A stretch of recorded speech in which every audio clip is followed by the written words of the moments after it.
warahmatullahi wabarakatuh. Izin memperkenalkan diri, saya Dwi Buni dari kelompok 9 akuntansi manajemen dengan topik sistem pengendalian manajemen. Pada kesempatan kali ini, kami akan memaparkan hasil diskusi kelompok kami dengan beranggotakan M. Adi Setiawan dan juga Mutiha Fitriani serta saya sendiri dengan dosen mengampu Pak Albert Mediantoro dan juga Ibu Widya Hestiningtyas. Pun tujuan pembelajaran pada kali ini, yang pertama yakni memahami konsep-konsep dasar SPM, yang kedua mengetahui batas-batas pengendalian manajemen, dan yang terakhir mengetahui dampak negatif dari manajemen. Konsep dasar dari sistem pengendalian manajemen. Sistem pengendalian manajemen adalah sistem yang digunakan oleh manajemen untuk mempengaruhi para anggota organisasinya agar mengimplementasikan strategi-strategi organisasi secara efisien dan efektif dalam rangka mencapai tujuan organisasi. Adapun unsur-unsur sistem pengendalian manajemen meliputi perencanaan strategis, pembuatan anggaran, alokasi sumber daya, pengukuran evaluasi dan penghargaan atas kinerja, alokasi pusat tanggung jawab, dan penetapan harga transfer. Berikutnya terdapat elemen-elemen pengendalian. Yang pertama ada pelacak atau detektor atau sensor adalah suatu perangkat yang mengukur apa yang sesungguhnya terjadi dalam proses yang sedang dikendalikan. Kemudian penilai atau assessor adalah suatu perangkat yang menentukan signifikan dari peristiwa aktual dengan cara membandingkan dengan beberapa standar atau ekspektasi dari apa yang seharusnya terjadi. Yang ketiga ada efektor adalah suatu perangkat yang sering disebut umpan balik yang mengubah perilaku jika asesor mengindikasikan kebutuhan untuk melakukan hal tersebut. Dan terakhir ada jaringan komunikasi adalah perangkat yang menentukan atau meneruskan informasi antara detektor atau asesor dan antara asesor dan efektor. Slide baik selanjutnya adalah batas-batas pengendalian manajemen. Dalam pengendalian manajemen ada batas-batas yang harus diperhatikan. Yang pertama adalah pengendalian manajemen. Pengendalian manajemen merupakan proses para manajer mempengaruhi anggota organisasinya untuk mengimplementasikan strategi penjualan ataupun strategi dalam organisasinya. Beberapa aspek dalam proses itu dijelaskan sebagai berikut. Yang pertama itu adalah merencanakan apa yang seharusnya dilakukan oleh organisasi, mengkoordinasikan aktivitas-aktivitas dari beberapa bagian organisasi, ataupun memberikan informasi kepada anggota-anggota organisasi. Yang kedua yaitu perangkat penerapan strategi. Dalam pengendalian manajemen, manajer dituntut untuk menjalankan organisasi ke arah tujuan yang strategis. Dengan demikian, pengendalian manajemen memfokuskan pada pelaksanaan strategi. Yang ketiga adalah tekanan finansial dan non finansial. Maksudnya di sini nih dalam menerapkan strategi manajemen harus memperhatikan tekanan finansial, apakah keuangan itu tuh finansialnya baik atau enggak untuk menjalankan strategi manajemen.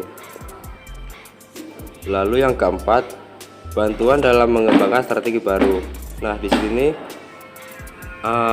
peranan utamanya adalah untuk memastikan pelaksanaan strategi yang telah dipilih dalam industri yang berbeda dalam lingkungan yang cepat berubah, sehingga informasi pengendalian manajemen ini dibutuhkan untuk kelangsungan perusahaan. Lalu yang kelima adalah perumusan strategi. Perumusan strategi ini proses memutuskan tujuan organisasi dan strategi untuk mencapai tujuan-tujuan perusahaan atau organisasinya. Lalu yang keenam adalah perbedaan antara formulasi strategi dan pengendalian manajemen. Di sini yang selanjutnya ada pengendalian tugas. Di pengendalian tugas ini adalah proses untuk memastikan bahwa tugas-tugas yang spesifik untuk para anggotanya dapat dilaksanakan secara efektif dan efisien. Pengendalian orientasi ini melibatkan kinerja dari tugas individu sesuai dengan aturan yang telah ditetapkan dalam proses pengendalian manajemen. Lalu yang ketujuh, perbedaan antara pengendalian tugas dan pengendalian manajemen. Maksudnya di sini nih adanya perbedaan antara tugas yang diberikan dengan penerapan pengendalian manajemen. Mungkin bisa diteruskan kepada teman saya. Selanjutnya yaitu dampak internet terhadap manajemen. Pengaruh internet terhadap dunia bisnis telah menjadi monumental. Sistem pengendalian manajemen meliputi informasi dan organisasi memerlukan sebuah infrastruktur untuk memproses informasi tersebut. Internet menyediakan infrastruktur tersebut sehingga membuat pemrosesan informasi menjadi lebih mudah dan lebih cepat dengan kesalahan yang lebih sedikit. Pada situs web, seorang manajer dapat mengumpulkan data dalam jumlah yang amat besar, penyimpanan serta menganalisis data tersebut dengan format-format yang berbeda dan mengirimkannya ke setiap orang dalam organisasi.